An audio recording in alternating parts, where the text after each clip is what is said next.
Plates ready? This is Food School, Smarter, Stronger, Leaner podcast. Want to feel amazing, love the way you look in the mirror, and perform your absolute best in the gym, at work, and in life? You're definitely in the right place. Food, it's you. It builds every single cell of you. And if there is one thing every human being must master, it's food. Because at the very least, eating, you do it every day, several times a day, every single day. You might as well get good at it. I'm your host, Shurina from Create Yourself That Today, your personal nutritionist and plate watcher, your diet guide and explorer, your fat loss coach and food inspector. And just someone with a lot of passion and obsession and curiosity for healthy food, healthy diets, nutrition, optimized human performance, everything and absolutely anything you put in your grocery shopping cart, your fridge, on your plate, and in your mouth. It's my business. Food School, on a mission to help you eat better daily. It's the last time I talk about food. It's the last time I talk about food. Hey guys, and welcome back to another episode of Food School Smarter, Stronger, Leaner podcast. How did you like the book episode yesterday and learning all about skinny foods or foods that activate our skinny, strong, healthy, fit genes, foods that produce effects similar to exercise and limiting our food intake, similar to fasting without the actual pain of exercising or fasting. So how did you like it? Did you start to implement or planning to implement more seared foods in your diet? Are you implementing at least 5 of those foods every day? Yesterday, I ate 11 of those foods and they were in each of my meals. And as I'm getting ready for a fitness bikini competition in almost 10 weeks right now, that's definitely, helpful because I don't necessarily want to starve myself or feel worse to get ready for stage. So if I can eat more delicious, healthy foods and get leaner, easier, and faster, why not, right? So I'm using it definitely every day till the last day of my competition. So do it.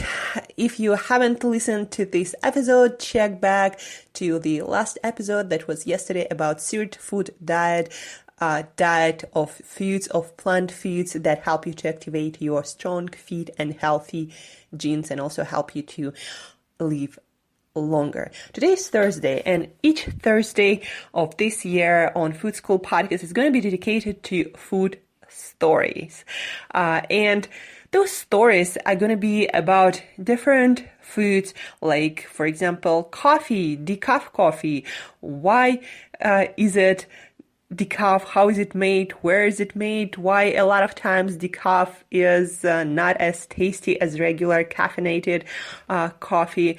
Why it might be more expensive or why it is not as widely available.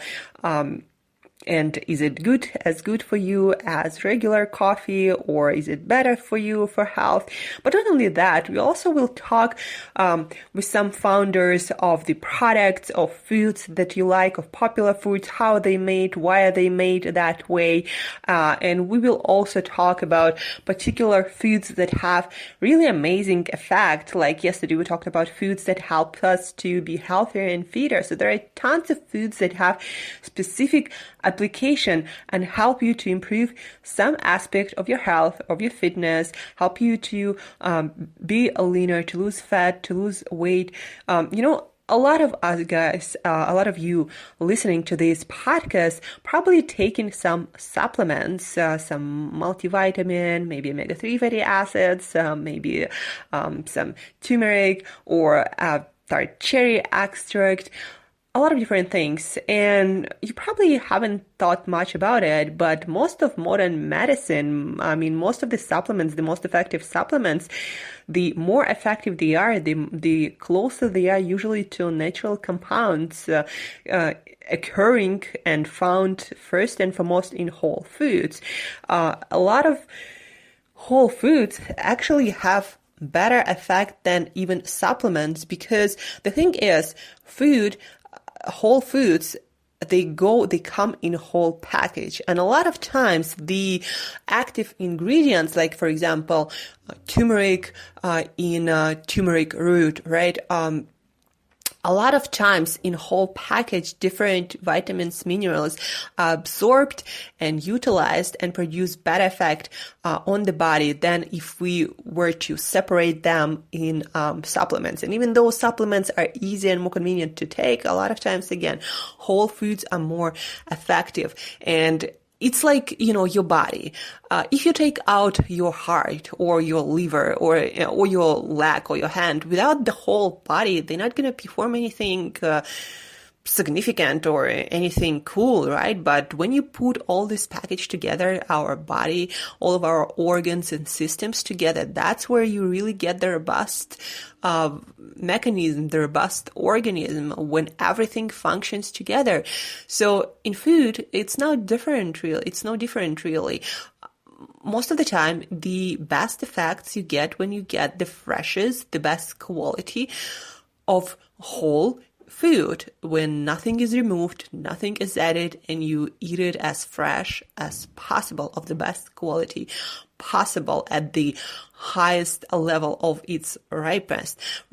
So I'm more and more fascinated by whole foods, not any particular supplement or extract that is, in the best case scenario, half as good as the whole package. And more research is coming out right now, confirming that. For example, even such simple thing as vitamin C is up to 200, 300 better absorbed from whole foods than it is from in a pill form. So just a thing to think about. And then also, I really want to start a conversation about how our food is produced and why it's produced that way. And, just an example. I really love healthy chocolate. I even tried to start my own healthy chocolate company. And before that, I would always wonder, there are so many cool sugar substitutes, different sweeteners. Why don't more companies do a healthy kind of chocolate? From my perspective, it was as simple as, instead of sugar, putting in that chocolate, let's say, stevia, or instead of regular milk, put, let's say, coconut milk, right, to make it vegan and make it better for health and less allergy causing than regular milk chocolate. But then I started actually making the chocolate, and I understood how complex that whole process is, and how different molecular structure of different sugars, for example, crystal structure of regular sugar, and then different molecular structure and ability to dissolve and hold the shape, the form at different temperature of, for example, sweeteners or sugar alcohols. I finally understood why chocolate is produced that way and has been produced for hundreds of years now. Well, first of all, of course, the equipment, every single ingredient changes the whole process, and that requires different equipment, different processes. And if you're a big company and you have a well set up process that saves you money, that saves you time, that keeps you in business, basically, then of course you're not going to want to change it for stevia unless you really, really have to, or unless you decided to make the whole separate and additional line of different chocolate. The same with milk, different proteins, different molecular structure, different fat content from coconut milk, let's say, different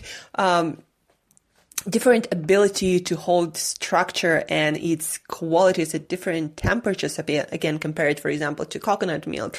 That all changes the whole process, how shelf stable the chocolate is, how the taste of other ingredients and how well they mix together, how well it makes the whole chocolate bar looks. There are so many details. So there is no conspiracy of brands not to make healthy chocolate. They would make it if it was that easy. But the fact is, it's not that easy. crazy. And there are a lot of costs involved, especially if you're a big company with a chain of suppliers and manufacture facilities. The same goes for a lot of foods, and a lot of foods that has sugar or maybe has some preservatives that we know are not good for us. It's not that food producers want everyone to be sick and they know that it is better and they don't want to change because they just don't care. No, well, first, a lot of people who are in food business, they're not that versed in nutrition. They're not all nutritionists as you might think. I would love that to be the true statement that all our food producers, food manufacturers had some nutrition department. But the thing is, most of them don't. And most of food company CEOs or people who own those companies, they're not into nutrition. They're into business. For them, food, just like any other business, is just business. I think it's wrong because food affects our health as a society, but they have different perspective. And they also believe that, for example, sugar might not be as bad for you. It's okay in moderation and you should be personally responsible for what you put in your mouth. A lot of they believe that, and they don't think that they do a lot of harm by producing certain foods. And that's why they keep producing them, because nobody keeps them accountable, or because maybe personally it's not that important to them. That's why they keep doing the things the way they always were, because it's cheaper, it's more profitable, and they don't have strong enough conviction that they should be changing, that they really influence anything when it comes to society, health, or obesity epidemic, or degenerative disease epidemic. So just understand that in most cases, there is no conspiracy. It's just more convenient, easier, more profitable. That's it. Again, I'm not saying it's right, but that's how things are. And when you really go into business itself and you really understand how certain foods and products are produced, that's when you start to understand that, yeah, that makes sense. And maybe if I were in that position, I would do the exact same thing. So all these episodes every Thursday on Food School podcast is going to be about that, talking to people in food industry about their views on current a reality of our food production, our food supply, and why they do certain things the way they do. And then, as I said, we're going to talk about such fascinating things. Like for me, it was fascinating, for example, to learn that decaf coffee usually is not that widely available. First, most people buy coffee for caffeine because that's the thing that makes you sharper, that makes you more awake, that changes your mood, that improves your performance, and all those benefits are proven. Decaf also has a lot of antioxidants, and when it comes to mineral and nutrient content, it's very similar to regular coffee. But again, most people buy coffee for caffeine, and it's not that widely and it's not that popular among people. That's why you see less of decaf coffee. Also, there are not so many facilities in the world, probably like 2 or 3 big facilities that make decaf coffee decaf. There are actually also 2 processes to make decaf coffee decaffeinated.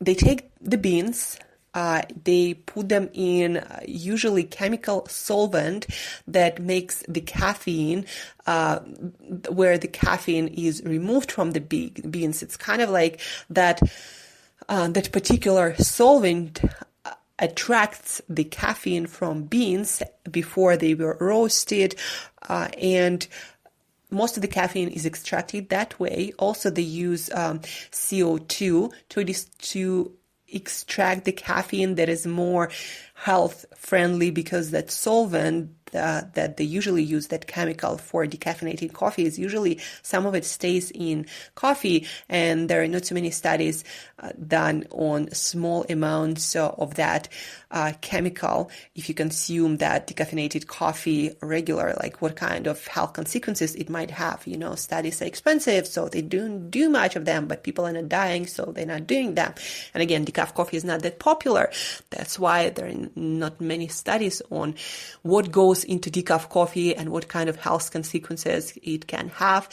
Anyway, there are not so many facilities that make decaf coffee because, again, it's not that popular. It's more expensive to make decaf coffee than regular coffee. When it comes to taste, because it's not that popular and because you cannot store decaf coffee as well as you would caffeinated coffee.